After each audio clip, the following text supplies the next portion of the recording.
नमस्कार दोस्तों, कैसे हैं आप सब। कहानी के वृत्तांत में आप सबका स्वागत करती हूँ। आज की कहानी है अंतिम बार प्रयास। चलते हैं कहानी पर। एक समय की बात है। एक राज्य में एक प्रतापी राजा राज करता था।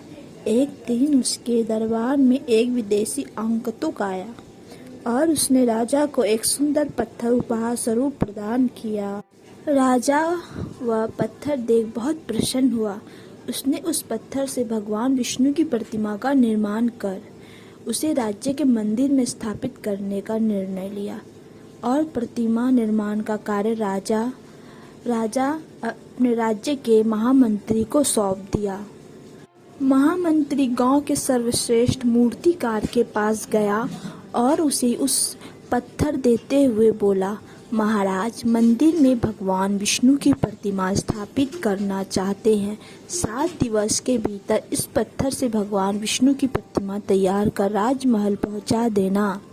इसके लिए तुम्हें 50 स्वर्ण मुद्राएं दी जाएगी। 50 स्वर्ण मुद्राओं की बात सुनकर मूर्तिकार खुश हो गया और महामंत्री के जाने के उपरांत प्रतिमा का निर्माण कार्य प्रारंभ करने के उद्देश्य से अपने औजार निकाल लिए। अपने औजारों में से उसने एक हथौड़ा लिया और पत्थर तोड़ने के लिए उस पर हथौड़े से वार करने लगा, किंतु पत्थर जस का तस रहा। मूर्तिकार ने हथौड़े के कई वार पत्थर पर किए, किंतु पत्थर नहीं टूटा। 50 बार प्रयास करने के उपरांत मूर्तिकार ने अंतिम बार प्रयास करने के उद्देश्य से हथौड़ा उठाया, किंतु यह सोचकर हथौड़े पर प्रहार करने के पूर्व ही उसने हाथ खींच लिया कि जब 50 बार वार करने से पत्थर नहीं टूटा तो अब क्या टूटेगा।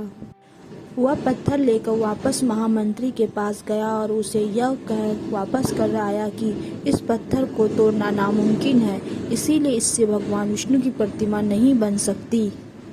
महामंत्री को राजा का आदेश हर स्थिति में पूर्ण करना था, इसीलिए उसने भगवान विष्णु की प्रतिमा निर्मित करने का कार्य गांव के एक साधारण से मूर्तिकार को सौंप दिया।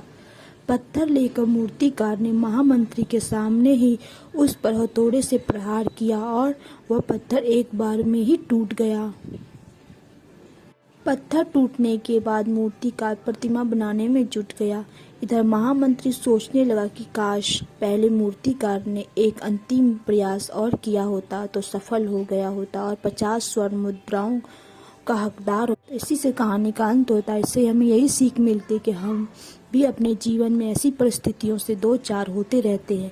कई बार किसी कार्य को करने के पूर्व या किसी समस्या के सामने आने पर उसका निराकरण करने के पूर्व ही हमारा आत्मविश्वास डगमगा जाता है और हम प्रयास करे बिना ही हार मान लेते हैं।